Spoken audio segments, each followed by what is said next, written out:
Shaun of the Dead vs. Zombieland. Which zombie movie is better? Hey guys, today we're going to talk about Shaun of the Dead vs. Zombieland. Which movie is better? Let's get right into it. When it comes to zombie-related media, everyone has a favorite. Some people like The Walking Dead, others like World War Z the book, and many people prefer the old George Romero classics. But whenever someone compiles a list of best zombie movies, best zombie stories, or something along those lines, you'll always find two movies, Shaun of the Dead and Zombieland. Why shouldn't they be? These are funny, engaging, gory zombie films that have withstood the test of time. But which is better?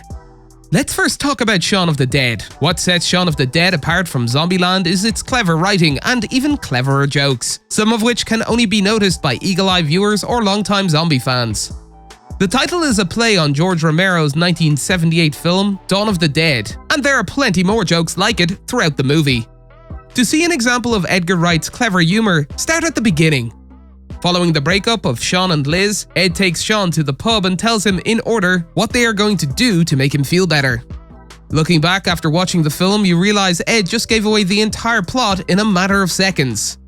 One of the best jokes in the film is when Liz's friend, Diane, instructs Shaun and the rest of the group on how to properly act like a zombie in order to avoid detection by the massive horde that lingers in front of the pub. The entire sequence is not only hilarious from beginning to end, but it also feels realistically executed. We've seen people try to act like zombies to blend in, but to take it this far, treating it like an acting lesson, having the group bicker over whose zombie impression is better, and still find it amusing, genius.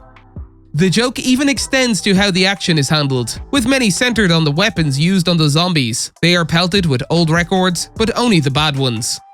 It's also amusing to see Shaun use a tether ball as an insufficient weapon. Even the scenes where 5 people try to operate one gun is one of the film's most memorable, but none of them compare to the time Liz, Ed and Shaun beat up the bartender with pool cues to the tune of Queen's Don't Stop Me Now. The director Edgar Wright also gives Shaun of the Dead an advantage. A great director can elevate a good project to greatness, and Shaun of the Dead is no exception. While Ruben Fleischer is not a bad director, he is not as good as Edgar Wright. Wright's attention to detail ensures that each shot feels extremely well executed and complements the visual comedy. Proof can be found in the 2 tracking shots of Shaun walking to the store. The camera movement is identical, but the before and after of the zombie apocalypse is well detailed and provides a great comedic effect. Moving on to Zombieland, the characters and story are what set it apart from Shaun of the Dead. The acting in Shaun of the Dead is good, but the plot isn't particularly memorable, and while you remember Shaun and Ed, no one remembers Shaun's mother Liz or any of the other characters. Nonetheless, people recall Columbus, Tallahassee, Little Rock, and Wichita. The plot of Shaun of the Dead is to get from point A to point B, but both points have multiple categories beneath them that significantly lengthen the plot. Zombieland is nothing more than a road trip film with a smaller cast. And if we've learned anything from Ridley Scott's Alien, it's that a smaller cast helps audiences connect more.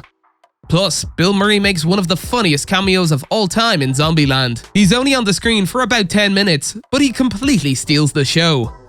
Zombieland has more zombie action as well. Shaun of the Dead may have a unique weapon here and there, but when it comes to real bloody action, Zombie hits the nail on the head. Weapons used by the 4 characters include bats, guns, hedge trimmers, a mallet, a truck, a roller coaster, an air freshener, a piano, a mechanical T-Rex, a banjo, and even a toilet seat. And who can resist the zombie kill of the week segment?